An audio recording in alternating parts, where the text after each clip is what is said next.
Hello and welcome. Thank you for tuning in to this stretching practice. We're going to focus on our hip flexors and get a nice chest opener at the end. So let's get started. We're going to need a bolster with us. Have it there towards the back of your mat, and then we'll come here towards the front. So place yourself on your hands and knees, and then step your right foot forward at the edge of your mat. Point your toes out the side to just feel a lot more comfortable on the ankle. Walk the left leg back. Now you can use the bolster already if you need to. You can place your knee right on top of that, or even just go directly on the floor. Be on your hands and then gently sway those hips. So whether you're doing this in the morning or at night, just give your hips a little bit of preparation. So that's why we're putting some movement into them. Make sure your ankle is right below the knee, because sometimes you have the ankle a bit too far back. It can be quite heavy on the knee. It's too sharp of an angle. So ankle below the knee, breathe in and breathe out. Breathe in. Keep the swaying going. Breathe out. Now inhale, steady those hips. You can stay on your palms and just drop the head, or come down to your forearms. So if you do feel like going down because you do have enough stretch in you for that, go for it. If you need your blocks, you can put them underneath your arms. Once you get there, try to widen your shoulders. I know usually when we're carrying ourselves up, we pinch them. Try to spread them out, drop the head down, look underneath you. Close your eyes, breathe in. Breathe out.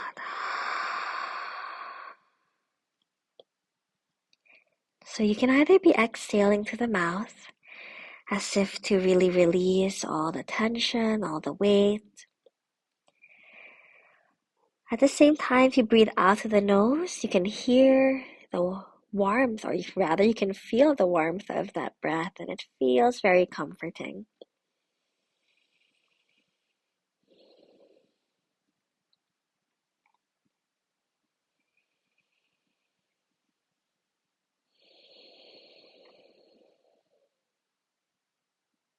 Just 2 more breaths.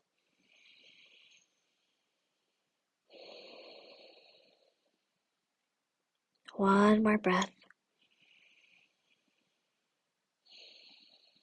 Good. Then come up already. Come up to those palms, and then from there, move the pelvis back for a moment. Slide the right foot a little bit back so you can bring that left knee down. Then walk that left knee forward. Have a seat. Now your hips should land just in front of your bolster.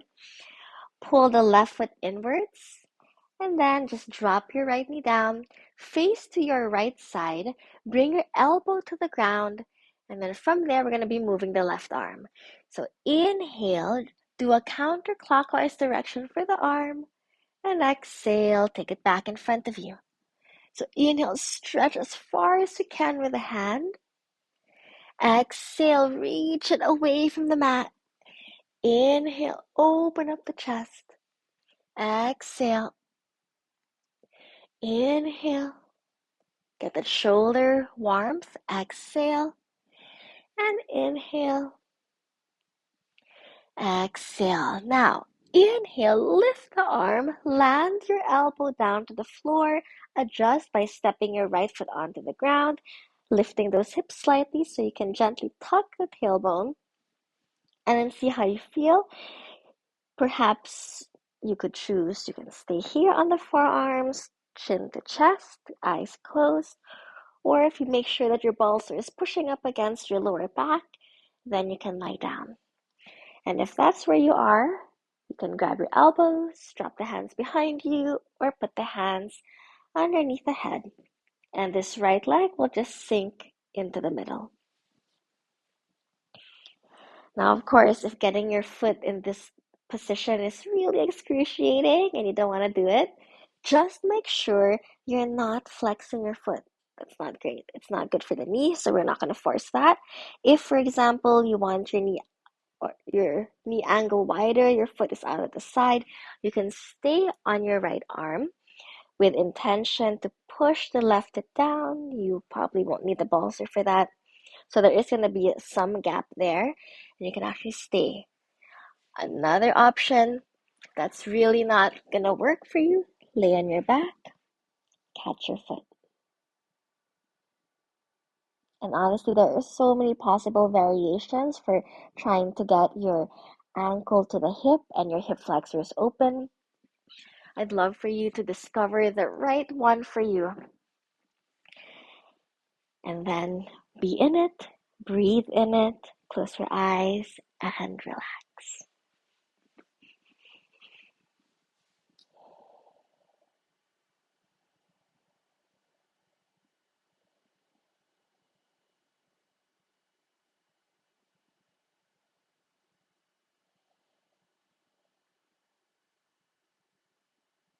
Now we're keeping our stretches fairly simple today.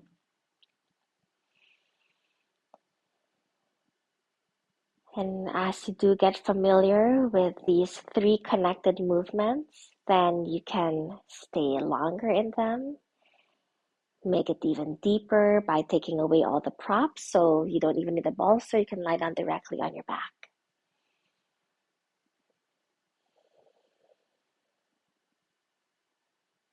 Take another breath here.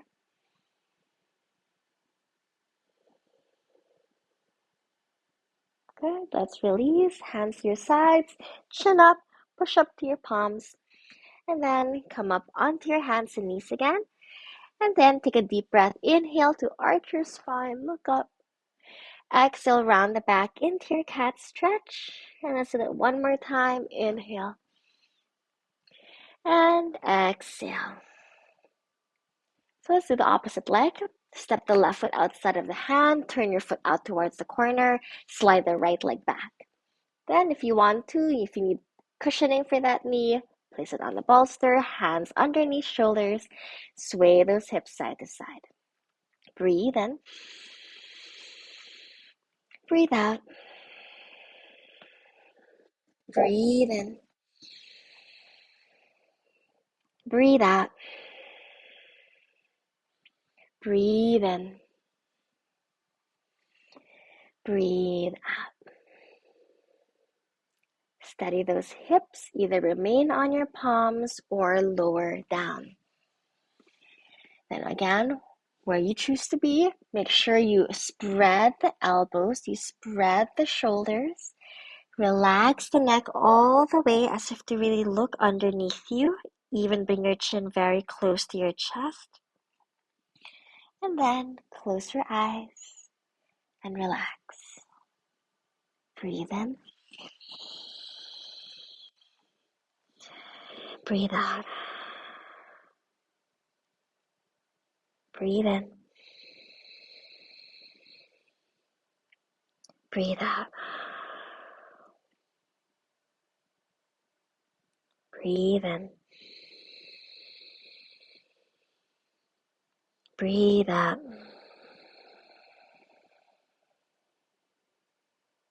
Breathe in.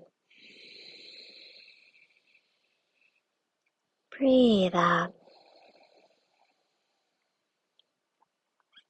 Breathe in. Breathe out. One more. Breathe in. Breathe out. See, not very long. Come up to your palms. Inhale. First, move the pelvis back. Slide the left foot closer. And then walk that right knee towards your hands. Then sit down. Remember, you want your foot pointing backwards. And then, with that, you drop the left knee. Walk towards the back of your mat. Elbow down. And then, so your right hip will be slightly lifted. Make sure you're hugging that right foot towards you. Then, right arm in a clockwise direction. Breathe in. And breathe out. Round the back. Stretch away from the mat. Inhale. And exhale. Inhale. Exhale. Inhale. Exhale. Inhale. This gives you a really good twist. Exhale. And inhale, exhale. Now, inhale, lift the arm, then pull your foot closer in case it has moved. Elbows down. Adjust by stepping the left foot onto the ground. Elevate the pelvis, tuck the tailbone. Check that you have full support on your lower back because that's where this tends to hurt the most. And then lie down. So remember, you have some variations. You can be adding more bolsters underneath your back, especially if your lower back is really in pain. If you can't seem to get your hips directly on the floor, you could add a block underneath the hips, and that would also mean your bolster height should be much higher and head much higher too. Otherwise, hold your foot and close your eyes.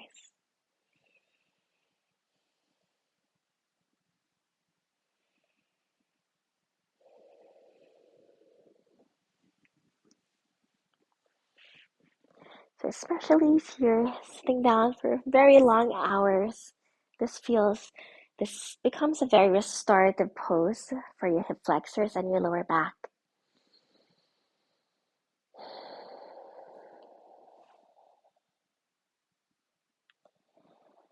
And when you want to stay much longer, you open your mouth, you open your jaw.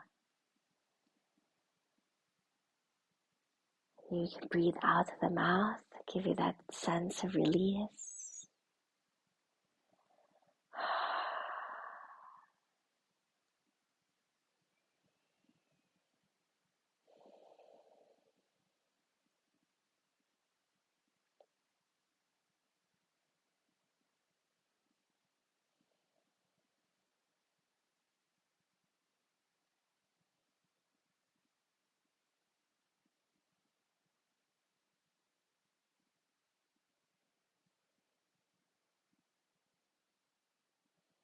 Check that you're not holding tension in any part of your body. Even if a part of you is uncomfortable, it could be your ankle, your thighs, your lower back, something feels tense, really just breathe through it. It's different, of course, if something is excruciatingly painful, then you want to make some adjustments. But discomfort is good. 5 out of 10 intensity is good. 7 out of 10 intensity is good. And that lower back discomfort, just add support underneath it. Add pillows underneath it. Something soft, something to warm it up as well.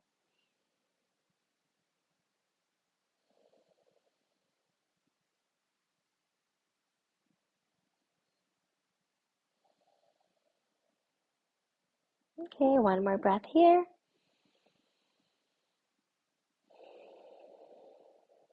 All right, come away from the pose, lifting the head.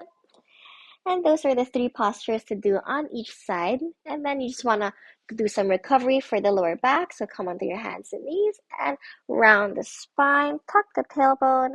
Inhale, arch and look up. Exhale. And we'll do one more. Inhale and exhale. That's it. Just like that. Those 3, connect those 3, do them on each side. Stay longer if you have the time for it. And enjoy practicing for the rest of the week. Every day, do the same thing. See you next time.